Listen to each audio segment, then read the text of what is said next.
Imagine your FedEx driver pulling up to your house like any normal day, just another delivery, nothing out of place.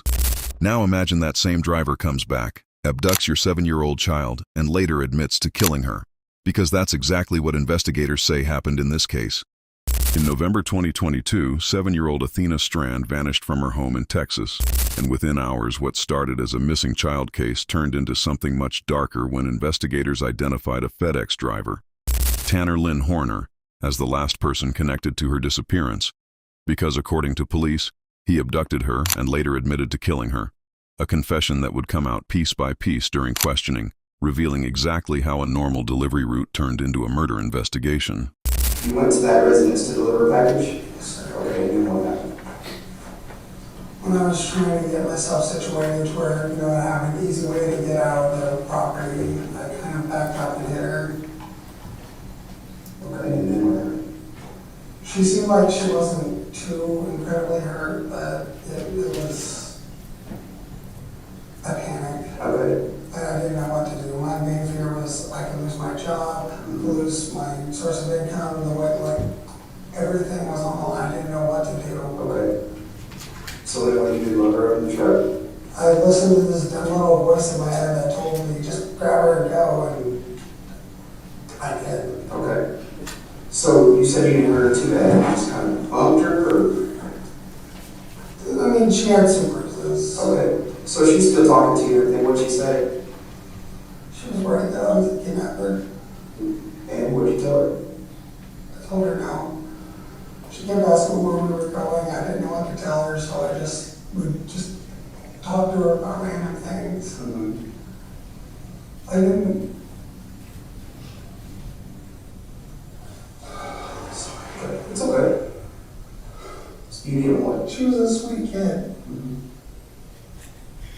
Okay, so you were in fear of, hey, I'm gonna get in trouble for hitting her with my truck. That was your biggest fear. Okay, then what happened? I was driving around for a bit just trying to figure out what I was going to do about the situation. And what's she doing? Asking questions, we're just talking at this point. Yeah, is she sitting down? Is she standing up? Is she in the passenger seat? Where's she at? She's standing up and she's in the back. Okay. We went down this private road and I listened to that little voice again. What did it tell you this time?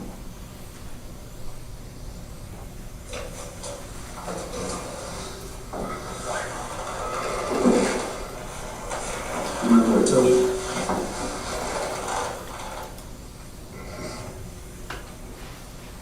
I heard it. 200. And you listen. Then how'd you heard it?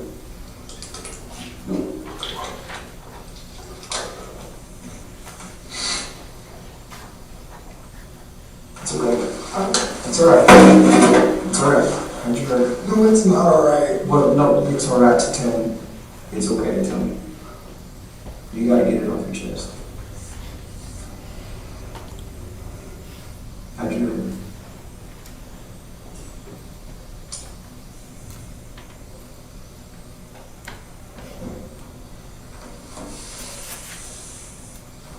It's alright.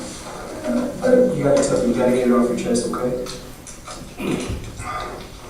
Listen again. Okay. If you don't want to talk about how you heard her in detail, just I try it. heard it. And then let's talk about how she ended up after you heard her. Where did you take her? Sat on the private road trying to figure out what I was going to do from that point. I didn't know what I was going to do. So I just started heading back to the station. Mm-hmm. And then when I was driving back to the station, I saw the bamboo and tossed somebody in there. Okay. Obviously, if you tossed her there, we're going to find her. So was she fully clothed? And you mentioned she didn't have any shoes on. No, she didn't have shoes. Okay. Wearing socks, barefooted? Socks. Okay. You remember what clothes she was wearing? I mean, I think like shorts or jeans or something. Okay. there was a lot going on through my head at the time. I didn't. Is there any voices telling you anything at that time after you, just to get her out of the truck or anything like that, or was that just kind of a decision you made? I just tossed her in. Like, I couldn't just keep running around with a kid in the back like that. I just tossed her in the bush or whatever you want to call that. And you sure she was not alive at that time? I was relatively sure. Okay. I mean, I didn't check her heartbeat or anything, but I'm relatively sure that she wasn't alive. Okay. So, let's backtrack a little bit, okay? To that private road that you went down. And when the voice is telling you to hurt her, you know, how did it start? Did you say anything to her? Did you explain that you had to do what you had to do? Yeah, I mean, can you give me something on that? I just told her to turn around and You choked her? One hand or two hands? Two. Like, was she facing away from you where you were choking her? and started off, I tried to Oh, you tried to break her neck? I tried to break her neck, make it as quick and painless as possible, but it didn't work. She started crying. I'm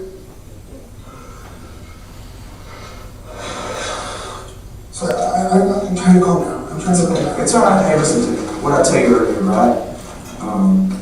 A lot of the time we should have fixated on what, right? On what happened. So now we know a little bit of what happened, right?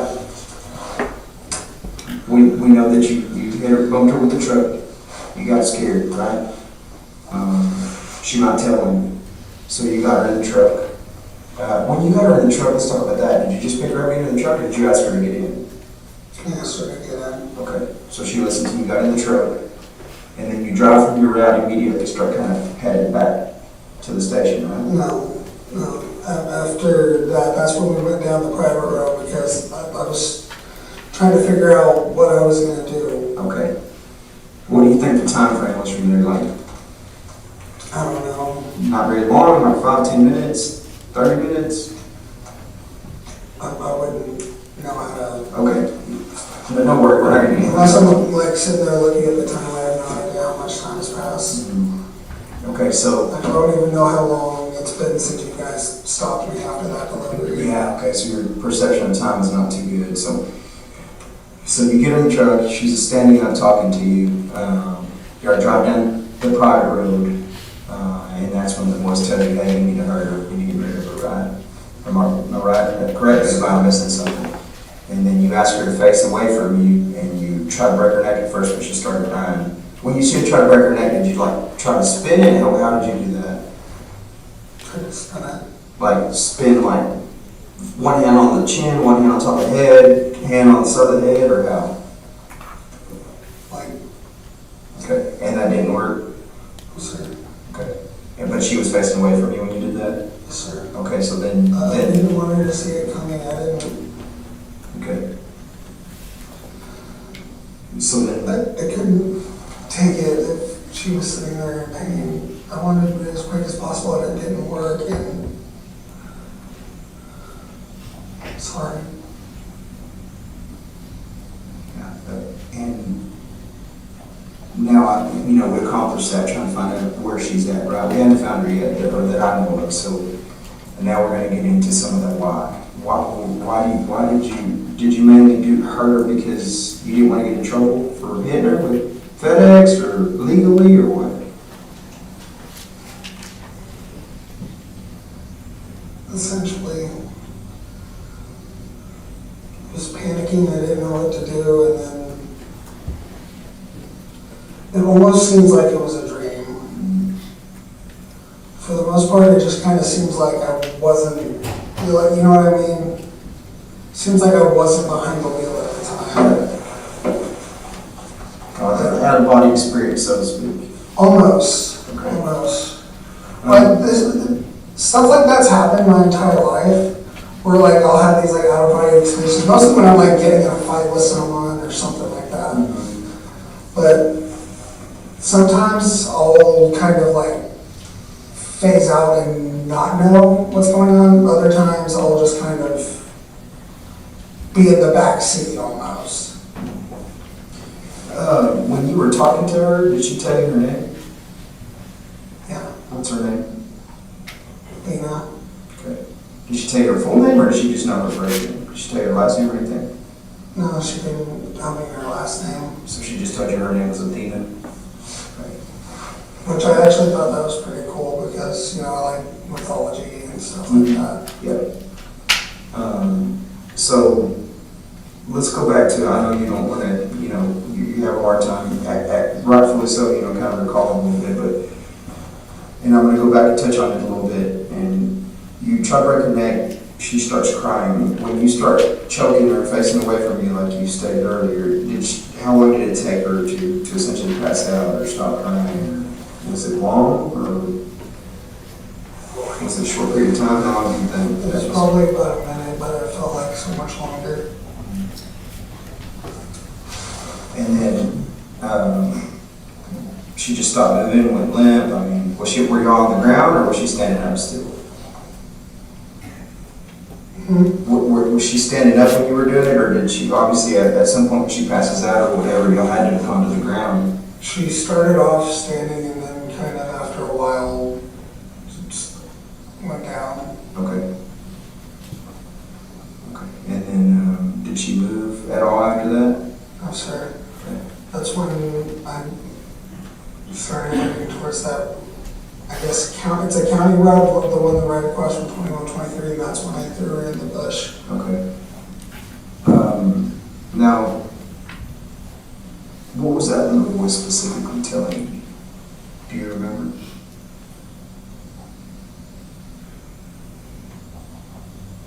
That we needed to stop her from pretty much telling anybody. Okay. So that was the main concern. That's the whole reason why.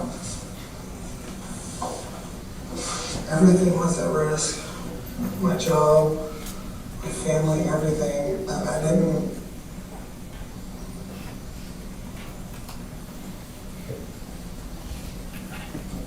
You didn't know what to do. You panicked, right? So, I went this way, backed up, and I hit her. So I grabbed the package, left it. At first I thought I had a dog. But then I saw this girl, and What'd she say when you hit her? Was she crying or anything? Okay. What'd she say?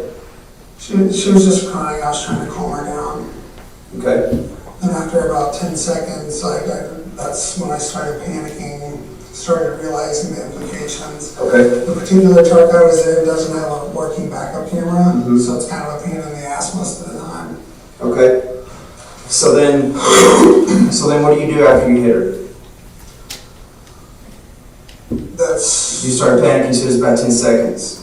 What do you do with her? told her to get in the back of the truck, we're gonna go on a quick ride, and then, you know, we're talking the entire way. Okay.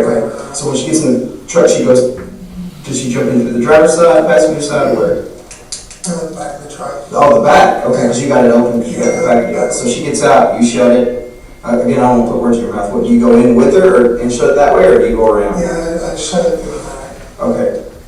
And then you walk around and get in the driver's seat. Yes, sir. Okay. The side door on that truck doesn't work. Okay. And then now show me your route out. So I was up in that private road. From right here. So you go, So I went, This- yeah. you come And I back. went through it, went through the private road. So you go back this way on the private road? Yeah, the private road itself, say this is, can I see that? Yeah. Yes. Okay, so here's Spring Valley. So I had the two roads, sorry. I had the two roads up right here, yes, 100%. So, where were we? Crap, okay, there's Spring Valley. Okay, so the private road is right here. Mm-hmm. I went to I was in this area. Yeah. So we're here, 35, oh, 35, 75, which road did you come up? It comes up 35, 55. So you come up 35, 55. Yeah, I came up 21, 23, I came in through here. Okay, so you came the back way. Yeah. Okay, and then you come in and you go up to, it shows private road 3549? Yep. So EBT, what is that, 3539? 35, 3549. I'm sorry, I don't know that. No, it's all right. Hey man, it's part of it. So you come around, you come back down this road, which is, what is this one? What did we say? 35, 55. 35, 55. Okay, so you come around, come 35, 55 to private road 35, 49, and then you go all the way to the end of it. Is there like a little cul-de-sac, no houses there, or what? It's weird. So there's just like, okay. I'm sorry, I can turn the rotation off. Let me see if I turn the rotation off. Oh, you know it. Okay. Okay, this is an iPhone. Yeah, let me see if I can get it saved. Are you trying to, so let's just say, we're looking at it though, just private road, so this is where you are at, and you're there how long, you think? Probably about 20, 30 minutes. Okay. So 20, 30 minutes there. You know, first I was going to try to leave the body down there, but people kept driving past. Okay. So I was just like, maybe not right here. Okay. So you were going to dump her off right there on that private road, but decided, hey, I need to go further. I wanted to put her somewhere where someone could find her easy. Okay. In all honesty, man, I'm a parent. Like, Yeah. I want my kid found. Yeah, that's what happened. Look at me when I tell you this. This is what I'm trying to do right now. I want to bring her home. That's why we're going through this, because I want to bring her home. Okay? So look at me. You got to help me bring her home. Okay? You going to do that? Sure. Okay. There you go, Tanner. That's cream off on that. Okay, so with the way the private road is, it's okay. You go back. It's a hell of a drive. This is like a hill right here, but right here is about where. Oh, It's all right. You can leave that pin there. Okay. Is that the right pin, you think? Or should it be on the other side? It's somewhat. I was trying to pin it on the road itself. Let's see this. You got this one out. And then try again. Well, I was trying to get it on the road, but I don't think that will work out too well. But That's about the closest you're going to get right there. yeah. Okay. So we were there. I was sitting there, like trying to figure out how I was going to get rid of the body. And then after I remembered that bamboo bush, that's when it's just like, that's where I was going to drop the body. So I started heading out. Oh, okay, there's 21, 23. Started going Okay. through here. So you're going 21, 23, and you walk me through it to me the next road we did. 51? Yeah, 51, and Okay. then 51. And then you go right over to 51, right? mhm. Okay. So this is 51, and obviously it's not to scale here, so you jump it here. Okay. So that's where the bamboo brush is. Okay, so the bamboo brush is right here. And where'd you park your truck? Like right on the road, off the side of the road? So you're on the road here. Okay. And then did you have to go through the back to get her out, or did you access her through the front? Yeah, I got out through the back. So you popped the back door? Yeah. Okay. You made sure nobody's around, I guess, is that what you're gonna say? I don't want the words in your mouth, is I it? mean, Okay. And I'm then, not exactly the dumbest person in the world. yeah. Okay, so this is kind of like a little lot here. So let me actually label it. And then this is the bamboo. And then, you said, so when I say this lot, I'm drawing it here, because from here to about here, and then the T-posts start right here. Right? Is that what those are called? Yeah, T-posts, yeah, the green posts, because the top of it is like a T, so, or if you look at it from the top, it's like a T. So, and then you said you you didn't even walk in far into that bamboo here? I didn't even really walk into it, I just kind of stood like right in front of the bamboo and tossed her in. Okay. And then what do you do from there? Let's talk about what your next course of action is. Found the truck, I sat for a minute, thought about everything, I ended up throwing up in the back of the truck. Like, it was, Did she bleed or anything in that truck? I don't know, Okay. possibly. Okay. Is she gonna have any cuts or anything like that on her when we find her? I mean, I did kind of throw her in there as possible. Oh, so you're talking about just cuts from the bamboo or whatever, not from something you did to her? No. Okay. I'm not some psychopath, so, at least I don't think I